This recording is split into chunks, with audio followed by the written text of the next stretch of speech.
Okay, this is going to be a review of the Ortlieb Micro 2 saddlebag. This is the 0.8 liter model that I actually got dirty from using it. I've had it a couple months now and I really like it. I use it on my gravel bike and adventure bike for my daily rides. The main reason I got this was because I have a dropper post and I didn't want a connection between the bag and the seat post. This is the 0.8 liter version. There is also a 0.5 version that has a shorter tongue. I think they just shortened this part of it. Has a specified weight of 140 grams and I weighed it out at 144 with the clamp that comes with it that would be attached to the seat. And like all Ortlieb bags, it has a roll top. Maybe not all bags, but like most Ortlieb bags, it has a roll top and it is waterproof. It's made out of the same material. And it comes with a seat clamp. This part here would attach to the seat and it stays on the bike. And you use 2 screws to attach it. It comes with your typical like IKEA / Ortlieb instructions. And as you can see here is the 0.5 liter, little shorter tongue, and the 0.8 which I have, and you get the clamp. Okay on the rails, you can't use it with one of those springy seats. Has a capacity, a maximum capacity of 1 kilogram. And it looks like you can also buy this separately. So if you want to move it between bikes, you know, there's no Fastex straps that you want to take it off, you just slip it off. You want to put it on, you slip it on. There's no like unthreading the straps through the rails, then attaching the seat post connection. It's actually really easy to take on and off. So it has a hard piece of plastic here. Sometimes I'll go to put something in and it gets caught on that. That's kind of the only thing. But this is a huge bag. I mean, 0.8 liters. Let me show you what I normally carry in it. I have a tube, and now I'm on 700C tires. I run both 27.5 and the 700C at times. And I think I could technically get in 2 of these tubes into this bag.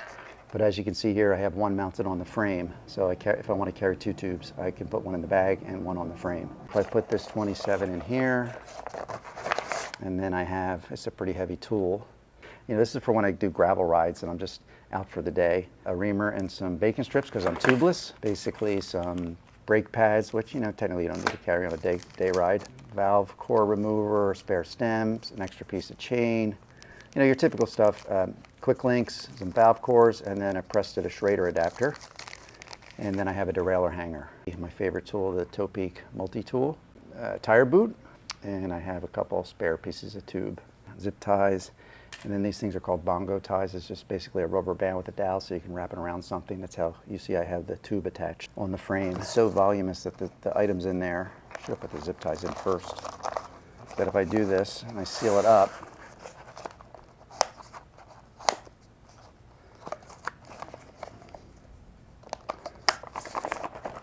you know, it's shaking around. It's quite a big bag and pretty tough. Relatively big downside is there's no way to attach a light. Now sure, you can put one on your, you know, on your seat post, but I'm running the Garmin radar. I didn't buy the one with the light because it was cheaper, and I also thought, oh, I have a light and I can attach it onto the seat bag. It's not a big deal when I'm gravel riding, but when I'm on the road, I don't have a backlight. So here we have the bag on the bike. As you can see, it's quite big. Coupled with the mounting system, there's quite a bit of distance between the seat and the actual bag. So if you want a snugger fit, you might want to go with something like a roll bag that snugs up exactly to the bike seat. Since there's no spot for a light on the bag, it's important to get the reflector in the most visible position. This will affect the pitch of the bag and its position on the seat rails. With the dropper in the down position, you can see how the bag doesn't interfere with the dropper post. You can probably tell already that this is not a light bag, especially with the way I have it set up. This bike, as you see it here, weighs just under 26 pounds. Now that doesn't include the Ortlieb bag, the Garmin radar, or the tube strapped to the seat stays. It does include, however, the Redshift suspension stem, the dropper post. It does have carbon wheels, 700C as mentioned, and they are tubeless. You know, I really like it. It's beefy, and it holds a lot of stuff, and if you don't mind the weight, it's a really great bag. And I think it was like $40, I'm not exactly sure. So it's really nice.